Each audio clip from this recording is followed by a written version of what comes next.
Olvidadas por la ciencia os invita a embarcaros en un viaje para desenterrar la historia de personajes que cambiaron el mundo. Olvidadas por la ciencia, un podcast del Centro de Láseres Pulsados. Cuenta con el apoyo de la Fundación Española para la Ciencia y la Tecnología del Ministerio de Ciencia, Innovación y Universidades.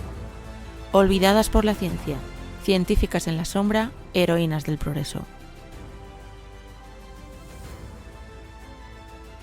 Clara von Neumann, pionera de la computación.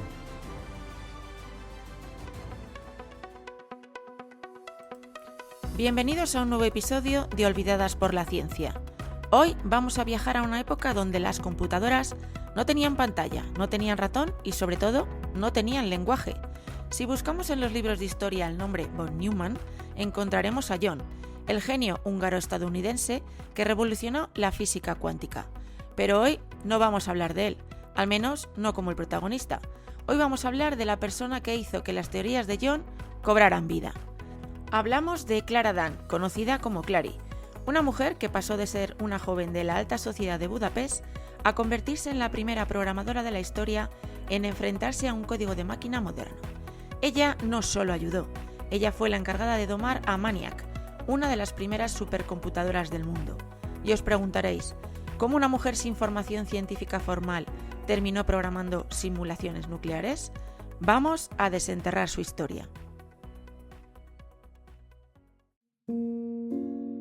Para entender quién fue Clara Dan hay que entender el Budapest de principios del siglo XX. Era una ciudad eléctrica, un pequeño París, en el corazón de Europa. Clary nació en 1911 en el seno de una élite intelectual judía tan brillante que años más tarde en Estados Unidos los llamarían los marcianos. ¿Por qué este nombre tan extraño? Porque parecía imposible que de una sola ciudad saliera una generación de genios tan concentrada. Hablamos de Edward Teller, el futuro padre de la bomba de hidrógeno, o de Leo Szilard, un hombre con una mente tan eléctrica que la idea de la reacción nuclear en cadena se le ocurrió en Londres, parado frente a un semáforo. Cuentan que en el instante exacto en que la luz cambió de rojo a verde y puso un pie en el asfalto, Szilard vio cómo el mundo iba a cambiar para siempre. Ese era el nivel de los hombres que rodeaban a Clary. Genios que veían el universo en un semáforo, pero que, curiosamente, necesitaban a alguien que tradujera esas visiones a la realidad.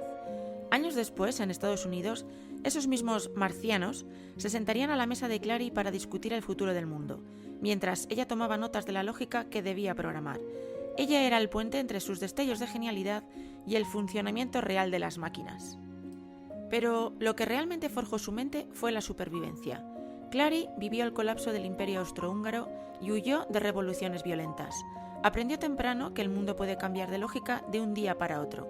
Esa agilidad mental, necesaria para sobrevivir a una guerra mundial y a 3 matrimonios fallidos antes de cumplir los 25, sería la misma que aplicaría después para navegar por los laberintos de las computadoras. Y es que Clary vivió varias vidas en el tiempo que otros apenas viven una sola. A los 25 años ya era una veterana de la vida, de las huidas y también de los desengaños amorosos. Y así, con 3 divorcios a sus espaldas y la necesidad de reinventarse una vez más, decidió pasar el verano de 1937 en la Riviera Francesa. Allí, en el casino de Monte Carlo, ocurrió una colisión de mentes. En el bar del casino coincidió con John von Neumann. Él, fiel a su estilo, estaba intentando aplicar un sistema matemático infalible para vencer a la ruleta. El sistema, por supuesto, falló estrepitosamente. John perdió todo su dinero y tuvo que pedirle a Clary que le invitara a una copa. Aquella noche, entre el ruido de las fichas y el azar de la bola girando, se plantó la semilla de lo que años después sería el método Monte Carlo. John y sus colegas idearon el sistema, pero el nombre secreto, Monte Carlo, fue un homenaje a aquella noche de derrota en el casino donde conoció a Clary.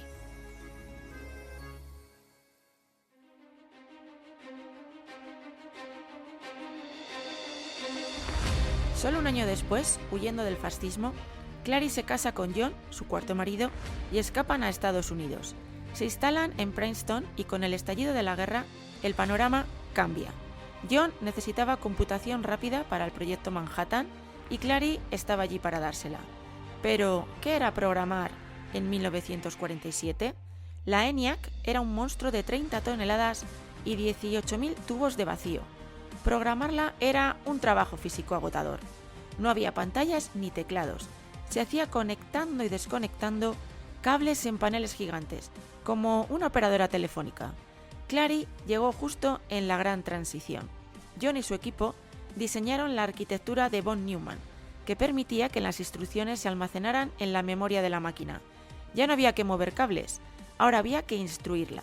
Clary fue una de las primeras en aprender este nuevo lenguaje de unos y ceros, convirtiéndose en la programadora principal de la sucesora de la ENIAC, la MANIAC 1.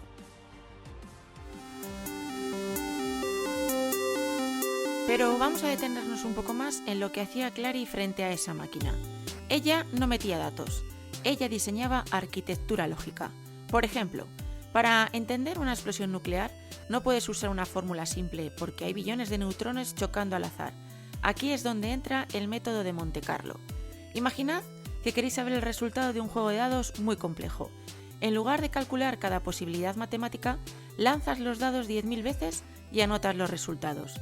El promedio te dará la respuesta. Clary escribió el código para que la máquina lanzara esos dados virtuales miles de veces por segundo.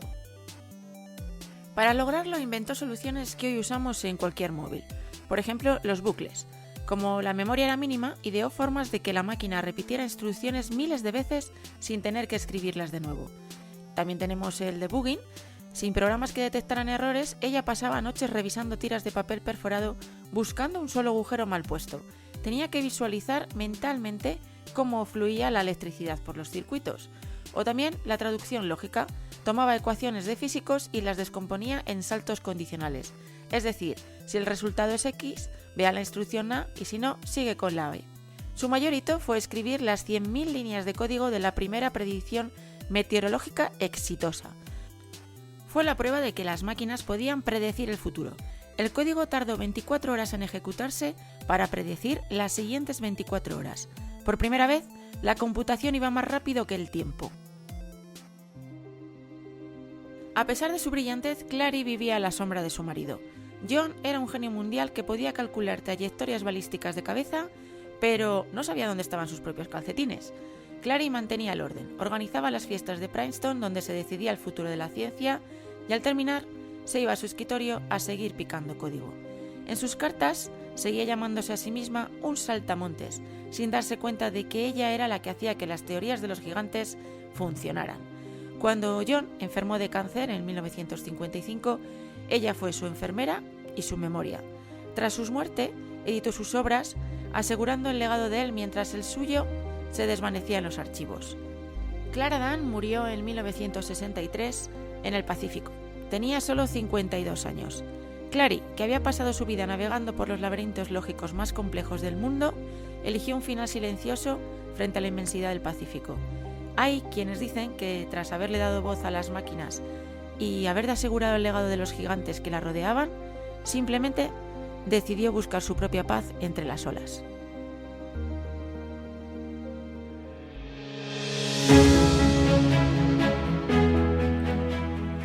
Durante décadas se la recordó solo como la esposa de, pero hoy hacemos justicia. Sin Clary, el método de Monte Carlo habría sido solo una idea teórica. Sin ella, la programación no habría dado el salto de tarea administrativa a arquitectura lógica. Cada vez que consultas el tiempo en tu móvil, hay un eco de Clary.